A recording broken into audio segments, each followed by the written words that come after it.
नमस्कार दोस्तों, कहानियों की श्रृंखला में आज सुनेंगे सुनीता जैन जी की कहानी पतन पुराण।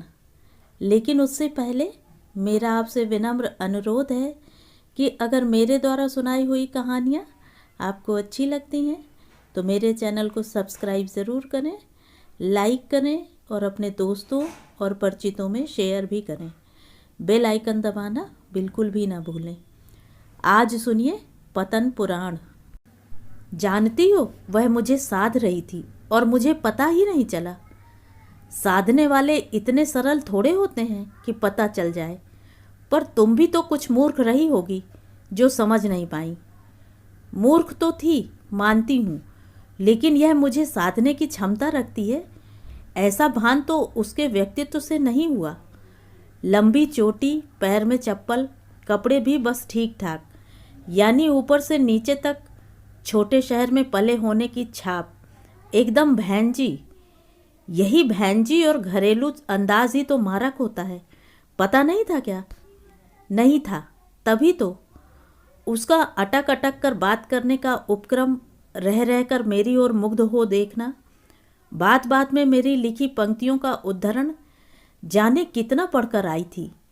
बस सराहती ही रही सारी सुबह। कभी कमरा, कभी कोई चित्र, कभी मुझे। समझ लो कि मुझे उसका वह सांवला सा मुख और माथे की बड़ी सी टिकुली भा गए।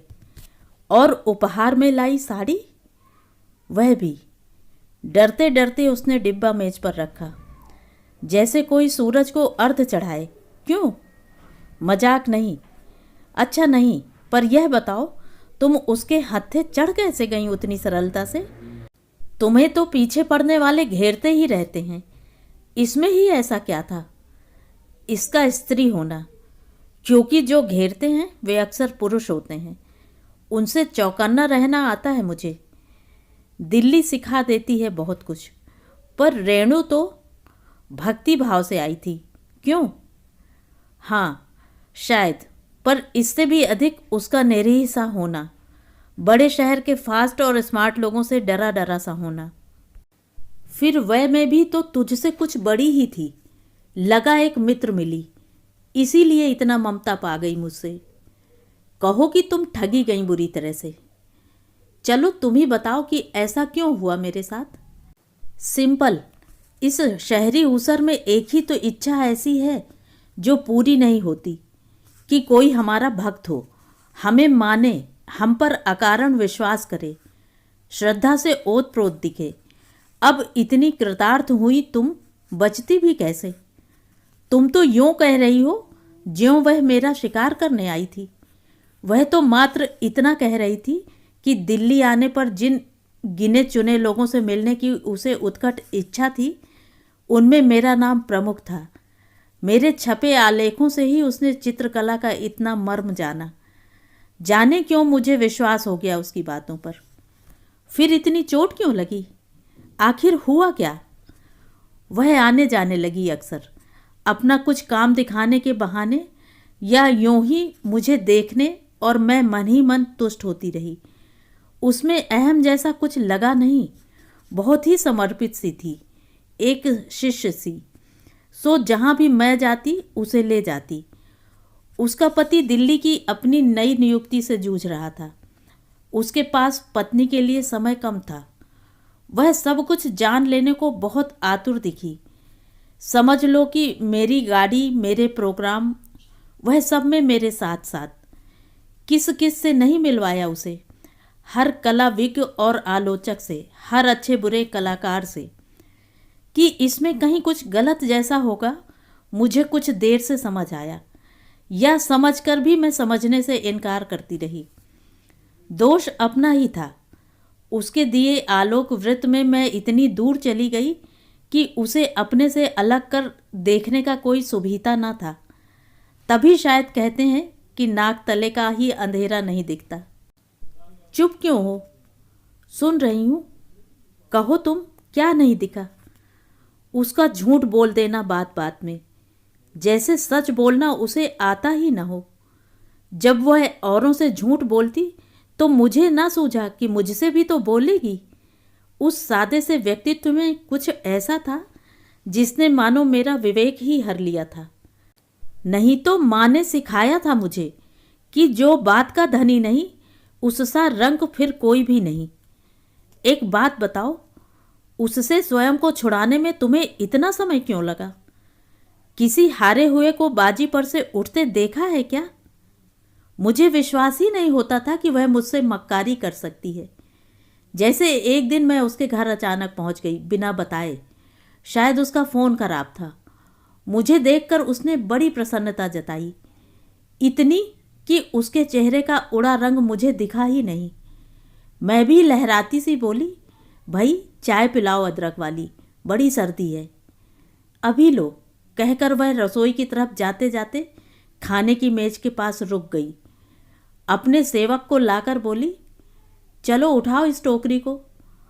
रेणु की घबराहट देख मैंने पूछा, ऐसा क्या है भाई इसमें?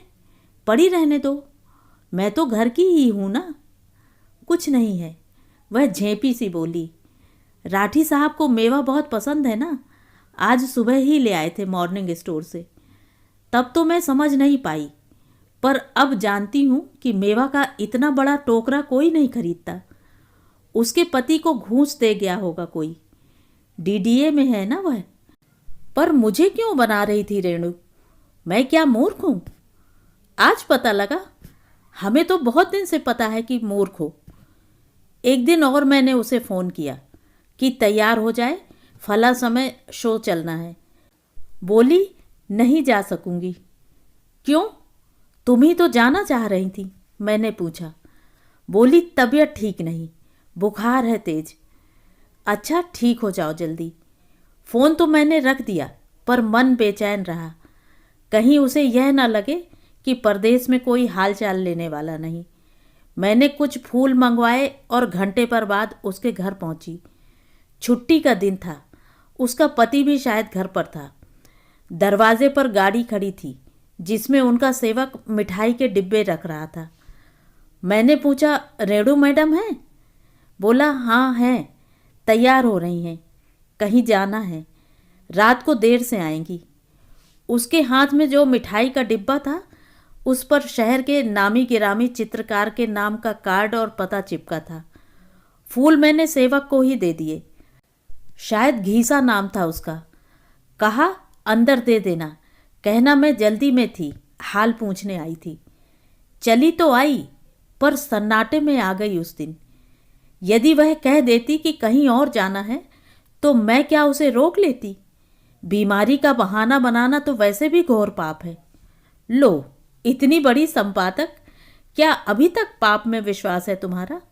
रही ना आखिर 19वीं सदी की। अच्छा बताओ, जब तुमने उसे पहचान ही लिया था तो छोड़ा क्यों नहीं उसे? छोड़ तो देती, किंतु इस बीच कुछ ऐसा होने लगा जो बड़ा रोचक था, बहुत ही विस्मय में डालने वाला। ऐसा भी क्या? मेरी इस भक्त का एक भक्त अवतरित हुआ उन्हीं दिनों। रेणु अक्सर उसकी बातें करती रहती थी, किंतु मुझे ही कुछ समझ नहीं आया कि आखिर क्या संबंध है दोनों का। एक दिन रेणु ने अपने घर दावत रखी और उसे मिलवाया। वह वहीं था अपने परिवार सहित। पहेलियां ना बुझाओ। कौन था सुने तो? राघव त्रिपाठी, रेणु राठी के पति का गहरा दोस्त। राघव भी उसी शहर से दिल्ली आया था जहां रेणु रहती थी। 10 महीने पहले यह आई, अब राघव भी डायरेक्टर होकर आ गया था उसके पीछे पीछे। How romantic! पर तुम्हें कैसे पता चला कि वह रेणु के पीछे पीछे दिल्ली आया था? मालूम था। इश्क की मुश्क कभी छुपी है क्या? राघव की तो आंख ही नहीं हटी रेणु पर से सारी शाम। खासा बोर आदमी होगा। नहीं, खासा सुदर्शन, दिखने में एकदम अफसर। रंग रेणु से उजला था और हंसता था तो मानो किसी ने बढ़िया संतरा छील कर रख दिया हो। रस तो जैसे टपकने टपकने को रहता था होठों से। वैसे भी चंचल चुलबुला सा था। अच्छा लगा राघव, सेंसुअस। तुम्हें तुम्हें तो कोई पुरुष भाता नहीं। वह भाया, और उसका रेणु पर यूं चारों खाने चित्त रहना भी भाया। बकौल रेणु पुरानी मित्रता थी दोनों परिवारों की। राघव के ही यत्न से राठी का तबादला दिल्ली हुआ। वह बोली, नहीं तो राठी जी तो उस छोटे से शहर में ही सेवानिवृत्त हो जाते कभी ना कभी।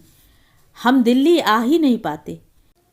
कहकर उसने राघव को देखा पूरी तरह गदगद। राघव बोला, हम भी तो दिल्ली रेणु जी की खातिर आए हैं। मेरी खातिर क्यों? रेणु कृत्रिम गुस्से से चिंकी। इसलिए कि तुम्हारी टैलेंट को वहां कौन पहचानता उस पिछड़े प्रदेश में। अब देखना कितना नाम होगा। और नाम होने लगा देखते देखते। राघव त्रिपाठी के आयुक्त होने के दबाव में, उसी दीर्घा में जिसमें किसी कलाकार को साल भर से पहले स्थान नहीं मिलता, रेणु का शो घोषित हो गया।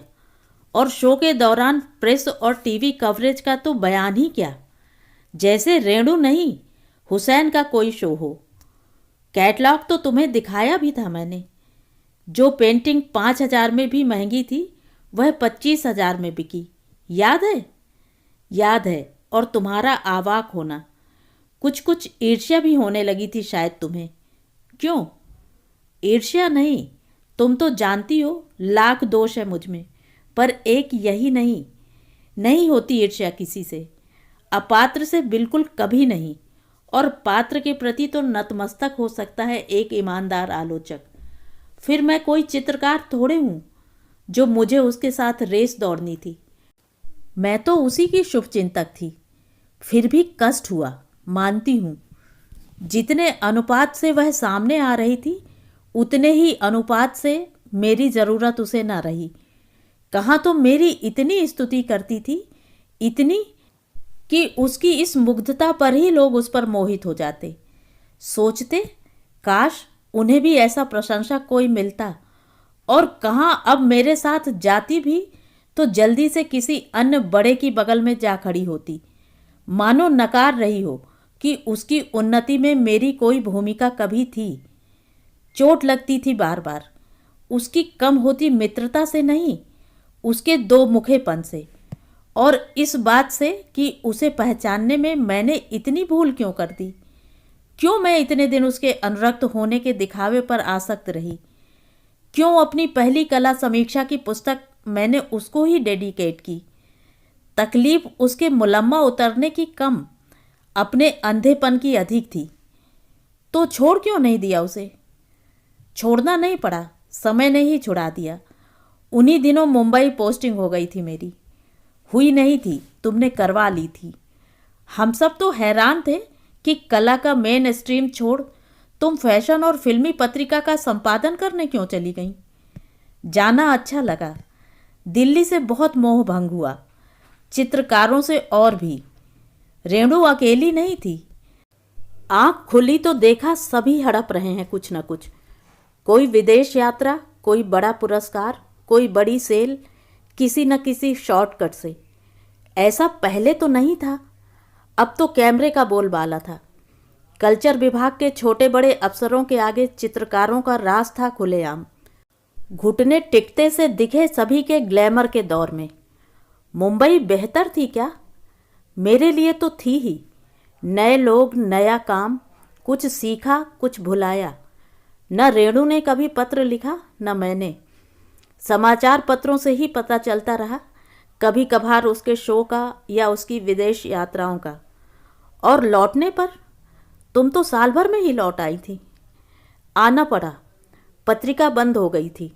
जहाँ स्थानांतरित होना था वह मुझे पसंद न था। फिर तुम भी तो याद आती थी अक्सर। झूठ तो नहीं कह रही।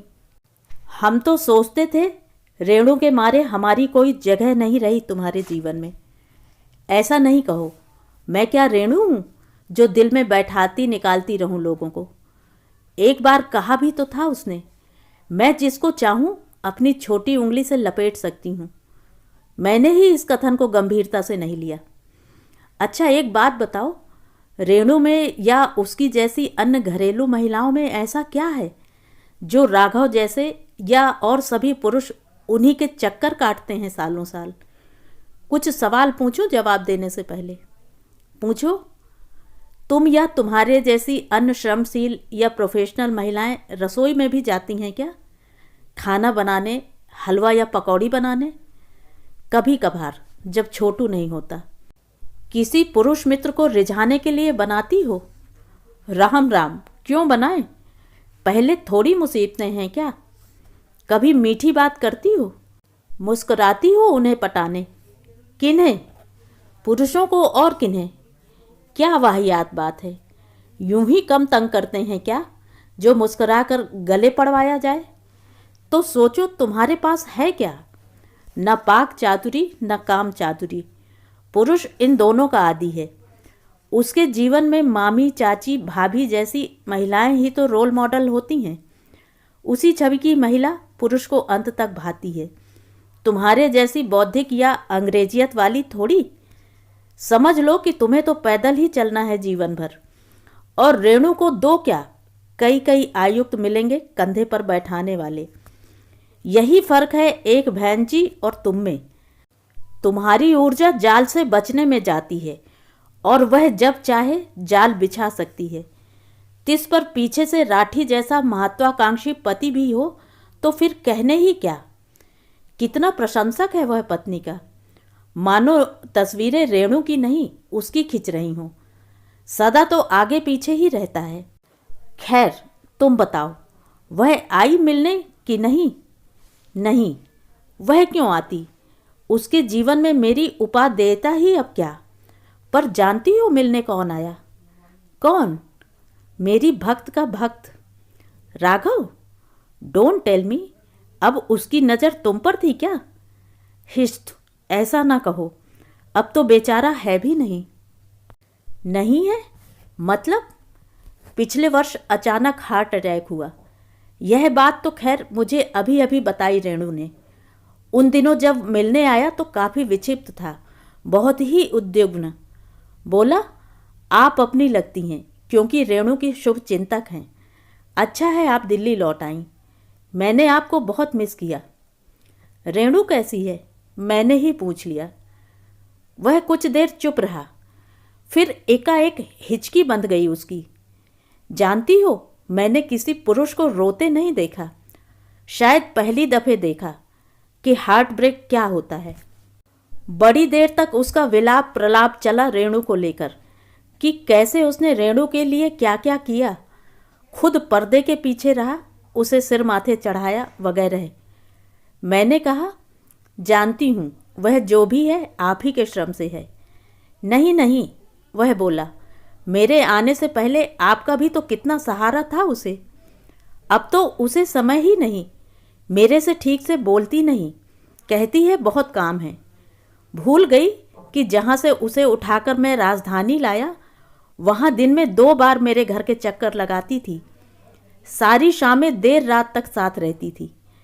अब कहती है, यू वेस्ट माई टाइम, तुम मेरा समय बर्बाद करते हो। बड़ी आर्टिस्ट हो गई है, उसके चित्र बिकने लगे हैं। जानती हैं, उसके पहले बड़े शो पर सोल्ड आउट तख्ती मैंने लगवाई थी अपने एक आदमी से, जिसका केस मेरे यहाँ फंसा हुआ था। उसी ने अलग अलग नामों से खरीदी उसकी सारी पेंटिंग्स। कुछ नए होटलों में ऊंची कीमत पर बिकवाई मैंने। दुख नहीं कीजिए, मैंने कहा, आप तो वही कर रहे थे जो आपको करना था एक दोस्त को। और वह राघव फिर रोने लगा था। उसके प्रश्न का कोई उत्तर मेरे पास नहीं था। जाते जाते एक बड़ी अजब बात कही उसने। मेरा मन कहता है कि आप कभी ऐसा नहीं करती। विश्वास है मुझे पक्का कि यदि प्रेम और कला में ठनती तो आप प्रेम को चुनती। चुप हो, बताओ क्यों कहा होगा उसने ऐसा। कभी कभी यह बात अचानक याद आ जाती है। क्या मालूम था कि वह कुछ दिन भी नहीं जिएगा, इतना खूबसूरत आदमी। सुनो, पिछले महीने रेणु का फ़ोन आया। तुमने बताया नहीं? क्या बताती। बड़ी आत्मीयता से बातें कर रही थी, जैसे कितनी आतुर हो मिलने को। मैंने राघव और राठी के बारे में पूछ लिया। सुनकर पहले तो चुप सी हुई, फिर बताया कि राघव नहीं रहे, गए हुए कई महीने बीत गए। कैसे? पूछने पर बोली, बहुत पीने लगे थे, मानते ही नहीं थे। काफ़ी झगड़ा भी होता था हमारा। जब से रिटायर हुए वे, उनसे कुर्सी और सत्ता का जाना सहन न हुआ। उनकी वही समस्या थी आखिर जो सभी नॉन क्रिएटिव लोगों की होती है, समय न काट पाने की। वे चाहते थे कि हम हरदम उनके साथ रहें। अब बताइए ना, ऐसा कहीं हो सकता है? अब तो राठी जी आयुक्त हो गए हैं, उन्हें 100 काम हैं। सच, मैं उसकी हृदयहीनता पर बहुत ही भयभीत हुई उस दिन। क्या यही वह महिला है जो मुझे इतनी निरीह और भोली लगी थी? उस दिन मुझे लगा कि इसके लिए दुख करना अपना ही अपमान है। औपचारिकता निभाने या कहो बात बदलने के लिए पूछा, तुम्हारी बेटी कैसी है? वह फिर चहकने लगी। न्यू जर्सी में है, अभी अभी बेटा हुआ है। आप आइए ना घर पर, हमारे साथ खाना खाइए इस रविवार को। वह मुझसे पहले दिनों वाला लाड़ दिखा रही थी फिर से। कोई काम होगा? हाँ, मेरा भी माथा ठनका, पर समझ न आया क्या। लेकिन सोमवार को जब दफ्तर जाकर डाक देखी तो पता चला मैं कलाकारों को दिए जाने वाले आगामी पुरस्कारों के चयन में निर्णायक रहूंगी। 2 अन्य निर्णायक भी होंगे। रेणु ने यह सूचना कहीं से निकाल ली होगी। सूचनाएं क्या कभी गोपनीय रही हैं दिल्ली में? तो क्या, कल मीटिंग थी ना निर्णायकों की, उसी के कारण तो घर देर से आई। तो दे दिया रेणु को पुरस्कार? वही तो पूछ रही हूँ। सवाल ही नहीं उठता। पहले ही राउंड में उसका नाम कट गया या काट दिया तुमने? छोड़ो भी, थक गए। चलो कहीं चाय पी कर आएं। यह दिल्ली का पतन पुराण तो चलता ही रहेगा ऐसे ही। क्यों, तुम्हें नहीं लगता कि रेणु कुछ और ही होती यदि दिल्ली में ना होती? हंस क्यों रही हो? तो ये थी कहानी। कहानी आपको कैसी लगी कमेंट करके ज़रूर बताएं।